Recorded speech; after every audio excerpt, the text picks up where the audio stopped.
Hello, मैं राजकुमार channel पर आपका स्वागत है। आज हम इस वीडियो में पढ़ने जा रहे हैं भूकंप के बारे में। इस वीडियो में पढ़ने जा रहे हैं, ठीक है। अभी जो हाल फिलहाल में जो भूकंप नेपाल में आया उसके बारे में पढ़ेंगे। नेपाल के कौन से शहर में इसका केंद्र था, उसकी क्या तीव्रता थी और नेपाल में कितने लोगों की मृत्यु हुई उसके बारे में पढ़ेंगे। और दिल्ली NCR में भी भूकंप के झटके महसूस किए गए, उसके बारे में हम पढ़ने जा रहे हैं। अगर आप मेरे चैनल पर नए हैं तो चैनल को सब्सक्राइब कर लें, घंटी को बजा लें। स्टार्ट करते हैं आज की वीडियो। भूकंप किसे कहते हैं, यानी भूकंप किसे कहते हैं? पृथ्वी के अंतर्जात एवं बाहरजात बलों के कारण ऊर्जा का निष्कासन होता है, जिसके कारण तरंगों की उत्पत्ति होती है जो सभी दिशाओं में फैलकर पृथ्वी पर कंपन उत्पन्न करती है। इसे ही भूकंप कहते हैं, ठीक है। पृथ्वी के अंतर्जात एवं बाहरजात बलों के कारण ऊर्जा का जो निष्कासन होता है, जिसके कारण तरंगों की उत्पत्ति होती है जो सभी दिशाओं में फैलकर पृथ्वी पर कंपन उत्पन्न करती है, इसे ही भूकंप कहा जाता है। जैसे पृथ्वी का हिलना डुलना या पृथ्वी का कांपना ही भूकंप कहलाता है। यहां तक समझे। अब देखते हैं अगला पॉइंट हमारा क्या है। भूकंप केंद्र किसे कहते हैं? भूकंप केंद्र किसे कहते हैं?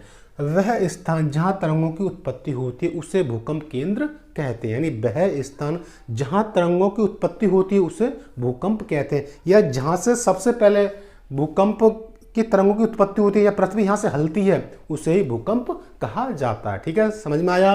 वह स्थान जहाँ तरंगों की उत्पत्ति होती है उसे भूकंप केंद्र कहते हैं। अब देखते हैं अगला पॉइंट क्या हमारा। नेपाल में भूकंप केंद्र, या नेपाल में कौन से स्थान पर भूकंप का केंद्र था? अभी जो प्रेजेंट में जो नेपाल में भूकंप आया उसका केंद्र कौन से शहर में या राज्य में था, ठीक है। तो नेपाल के जाजरकोट शहर में इसका केंद्र था, यानी कि जो भूकंप नेपाल में आया उसके नेपाल के जाजरकोट शहर में इसका केंद्र था। और इसकी जो तीव्रता थी वो 6.4 की रही। जो नेपाल में अभी जो भूकंप आया था वो कितने तीव्रता का आया था? तो 6.4 की तीव्रता का भूकंप नेपाल में आया था, जिसमें बहुत सारे लोगों की जाने गई। लगभग 150 से लेकर 200 व्यक्तियों मारे गए। PM मोदी ने भी नेपाल के लोगों के लिए राहत सामग्री भेजने का आदेश किया है और लगभग भेजा जाएगा। यानी PM मोदी द्वारा नेपाल की सरकार को मदद दी जाएगी, ये PM मोदी ने कहा है, ठीक है। अब देखते हैं अगला पॉइंट हमारा क्या है। भूकंप के कारण, यानी भूकंप के कितने कारण होते हैं? तो भूकंप के 2 कारण होते हैं। कौन कौन से? प्राकृतिक कारण, नंबर 2 मानव जनित कारण। और बात करें हम प्राकृतिक कारण की तो भ्रंशों के द्वारा भूकंप आता है, ज्वालामुखी क्रिया द्वारा भूकंप आता है, गैसों के फैलाव द्वारा भूकंप आता है और प्लेट विवर्तनिक के द्वारा भूकंप आता है। किसके द्वारा आता है? प्लेट विवर्तनिक द्वारा भूकंप आता है। ये तो होगी प्राकृतिक कारण। अब बात करें हम मानव जनित कारणों की तो नंबर 1 खनन करना, यानी खनन के द्वारा भूकंप, जो यानी कि पृथ्वी को जो खोदा जाता है या खनन किया, पृथ्वी पर जो खनन किया जाता है उससे पृथ्वी का संतुलन बिगड़ता है, उसके द्वारा भी भूकंप आता है। भूमिगत जल का निष्कासन, भूमि से जल निकाला जाता है उससे भी भूकंप आता है। बांधों का निर्माण किया जाता है उससे भी भूकंप आता है। परमाणु विस्फोट किया जाता है या परमाणु परीक्षण किया जाता है उसके द्वारा भी भूकंप आता है। अगर हम बात करें तो भूकंप के प्रकार कितने होते हैं? भूकंप 3 प्रकार के होते हैं। छिछले उद्गम केंद्र के भूकंप, जिनकी जो गहराई होती है वो 0 से 50 किलोमीटर होती है, यह अति विनाशकारी भूकंप होते हैं। यानी छिछले उद्गम केंद्र के भूकंप बहुत विनाशकारी होते हैं और जिनकी जो गहराई होती है वो 0 से 50 किलोमीटर की गहराई होती है।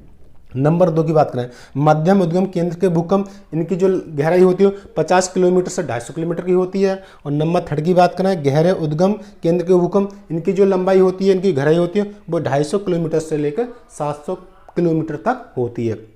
अगर हम बात करें भूकंप से लाभ क्या है, ठीक है, भूकंप से लाभ क्या है, तो भूकंप से लाभ है हमारे, भूकंप से हानि और लाभ के बारे में हम बात करते हैं। तो पहले बात करते हैं भूकंप से हानि।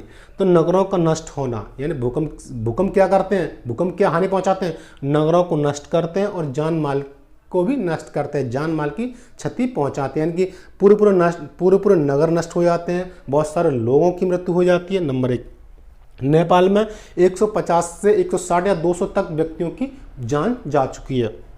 नंबर 2, बाढ़ आना, आग लगना, भूस्खलन आदि, यानी कि जो हानि है, यानी भूकंप से जो हानि होती है, बाढ़ भी आ सकती है, आग भी लग सकती है, भूस्खलन हो सकता है और बड़े बड़े शहरों का विनाश भी हो सकता है, बहुत सारे लोगों की मृत्यु भी हो सकती है। तो इसकी हानि के बारे में हमने पढ़ा। अब देखते हैं इससे लाभ क्या है। गर्त एवं झीलों का निर्माण, ये भूकंप होते हैं वह गर्त एवं झीलों का निर्माण करते हैं। अगर मेरी वीडियो पसंद है वीडियो को लाइक करें, चैनल को सब्सक्राइब करना भूलें। मिलते हैं अगली वीडियो में।